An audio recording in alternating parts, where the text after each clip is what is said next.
Those people should not be there, period. Yeah, but they were Multiculturalism did is not war. break any laws of the country. They did not do anything wrong. But David, who are the people that have basically opened the gates for the invasion? The majority of America, the Congress, the acting government. You people. Well, the Congress is not the majority. It's not the people, right? I mean, I guess it's the selective representatives, but you go down. The elites do plenty of things in this country that are not. Go down to talk to your local congressperson, and they are not going to be a Jew. Okay, sure. I'm just saying who did it. You said the majority of people. It's not the majority of people.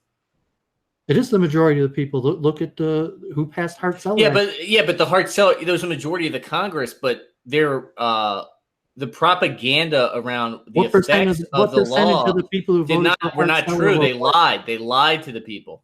That's your interpretation of history, but factually, you know that the majority of people who voted for Hart-Celler were of European descent. David, it doesn't matter because the net result... It doesn't matter to you because you don't give a crap about America. You only care about yourself. David, the net result is identical. We are being demographically replaced and de facto genocided.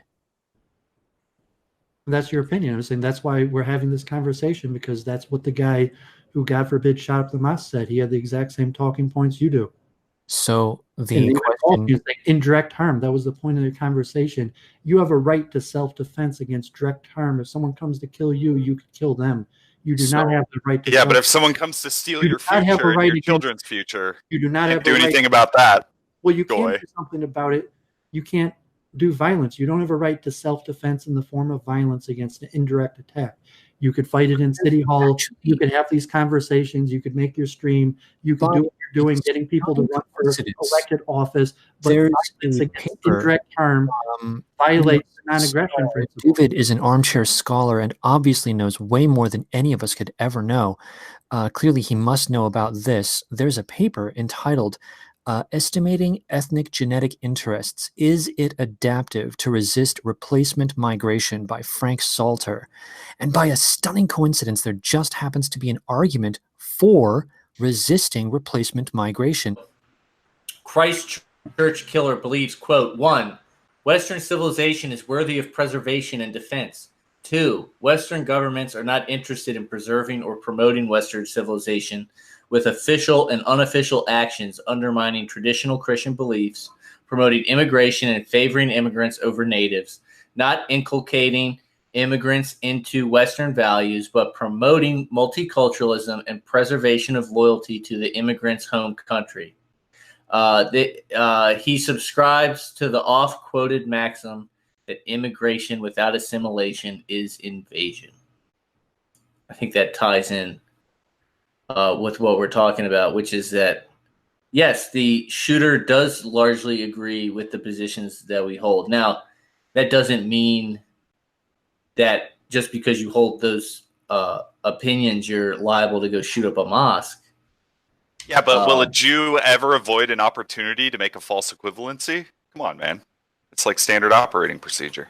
There wasn't equivalency. I mean, if you remember the 3-hour conversation... David, you have on numerous occasions equated gun owners to this guy, equated anyone in the dissident circles to this guy and his actions. It's like time and time again. It's predictable. For example, if migrants are coming and causing crime in your neighborhood, you have a right to use violence to protect yourself in a direct threat. But you could look at, okay, maybe it was Jews who helped that migrant get to your neighborhood.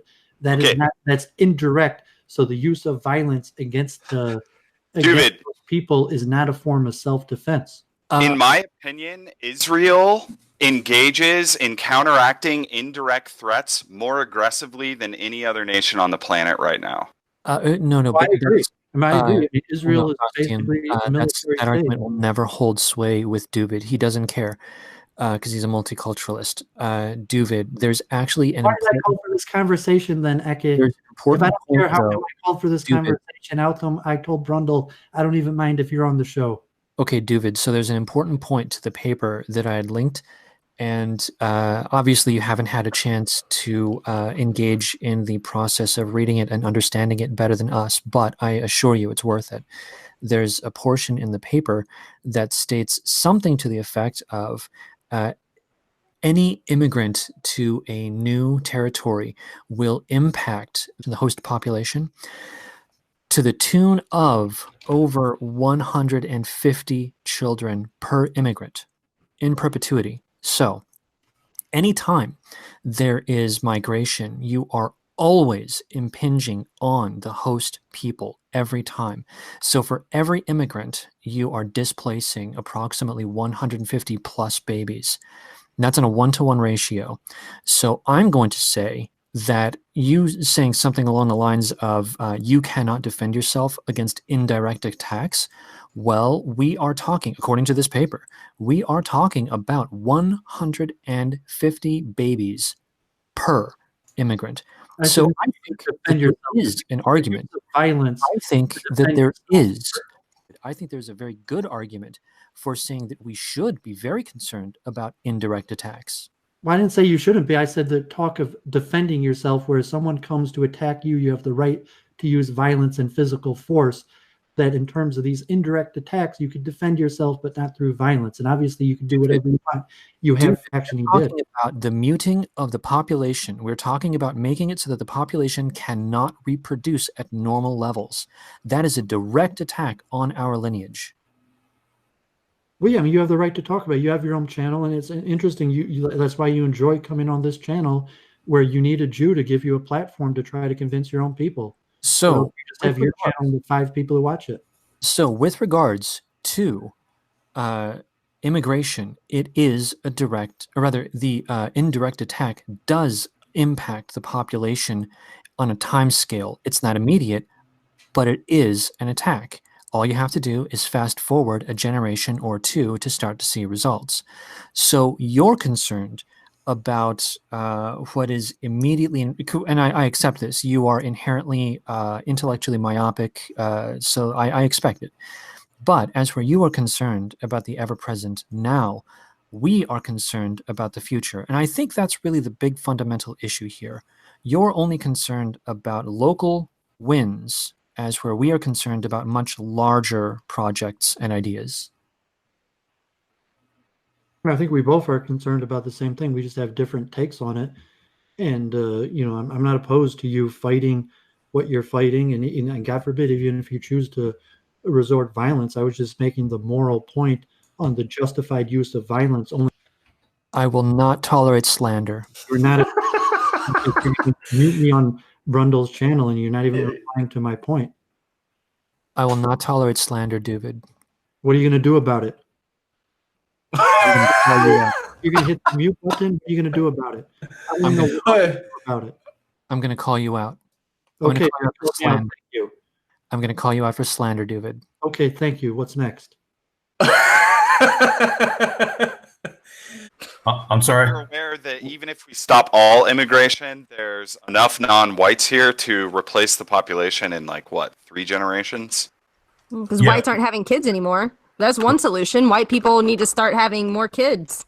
Well, whites are paying the tax burden to support their replacement at this point. Until that burden gets lifted, it's not possible. That's true. We're literally subsidizing our replacement, and Jews are the ones coordinating these policies openly. So it's like direct and indirect threats, David. What happens when Jews manifest themselves as both direct and indirect threats to the native population? What happens to them? Well, what we were talking about is hypothetical, because God forbid. It's not hypothetical. It's real. We can pull up thousands of articles right now. How much my fellow white shit's happening today on Twitter alone? You're jumping to a different point. I'm talking about the hypothetical justification of violence. And so you're reframing what I'm saying. Okay. Well, I say at the end of the day, the hypothetical. Let's go on this tangent. Well, whether violence is hypothetically just or not doesn't change the fact that people have free will and could use violence, whether it's just or not. Oh yeah. Free will, What does that have to do with direct and indirect threats? I'm confused. Because the purpose of what I thought our purpose of the conversation that you requested, that you reached out and requested from me, was on the non-aggression. I haven't requested. Or are you talking about the previous conversation we had? Non-aggression. Okay. Yes. Now I understand. I have those. Saying we were talking about a hypothetical issue of the justified use of violence.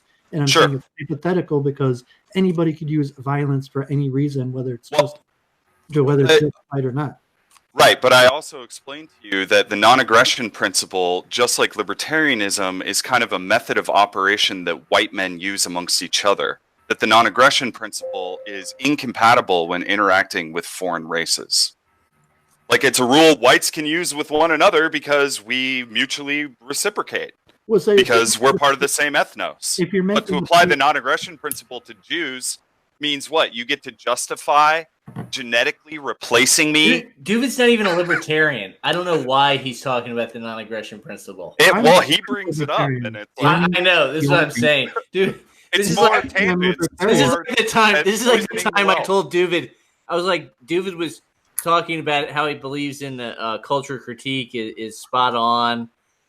Even though it's a group evolutionary strategy, but he doesn't believe in evolution. So it's like, wait, so which is it? Do you believe in evolution or not? It's like, well, I can argue. I mean, it's like, fact is, I am a registered libertarian. There is a correct answer to what Duvid is doing, and the correct answer is that he's pulling the non-aggression principle card because he thinks it'll lower our defenses. You're implying intention. I'm just here to discuss ideas, and you're trying to get into Yeah, but you've diverted away from my question to you, Duvid. With Freudian analysis. You've diverted away from the question I asked to you, Duvid, which is what happens when Jews manifest themselves as both a direct and indirect threat? What happens to them? What historically happens? You're saying direct a threat in terms of Direct and indirect, yeah. You're saying when God forgives, Committing crimes themselves and then committing crimes by proxy. well, historically it hasn't worked. Subversion, degeneracy. You know the list. You're I could aware. talk about the Holocaust for weeks straight. Like, I know what happened during the Holocaust. No, I did not bring up. See, this is more diversion, more pill pull. Why can't you directly answer the question? What happened? And saying, God forbid it was the Holocaust, what happened? So, I see. This is the inherent paranoia and fear, because we can do what you cannot do.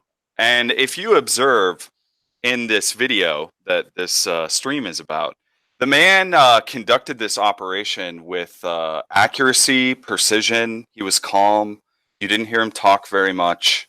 He was essentially calm, cool, and collected, as much as one can be in those situations. And I think that in and of itself is what the Jews are afraid of most, because when that amount of effort, training, focus, tenacity, dedication, manifestation of will, when it's one man doing it versus 1,000 men or 10,000 men or 1,000,000 men doing it in a coordinated fashion, that's like what's terrifying to you guys, right? And I don't fear that much. I mean, you could be general. This is why you keep bringing up the Holocaust, though, dude, is precisely because of that. So answer to it's like there's no way for masculine white men to essentially manifest themselves and protect their land, their territory, their women and children without you declaring us to be the enemy. Well, I didn't say you're the enemy. I was saying factually, upward, possibly 1 million Jews, maybe more, were killed in the manner that the Muslims were killed yesterday during. I don't believe Jewish lies. No, That's not I don't Jewish believe lies. the Jewish reconstruction of That's history not the at all. Jewish reconstruction Yeah, of history. That's actually, the German documentation of history. David is getting all butthurt about a single atrocity, which admittedly we all disagree with. No one in this panel is for it. But let's go ahead and keep in mind that because of mass immigration, remember, 150 babies per immigrant, we have 3 of those massacres per immigrant. And Duvid has nothing to say about that.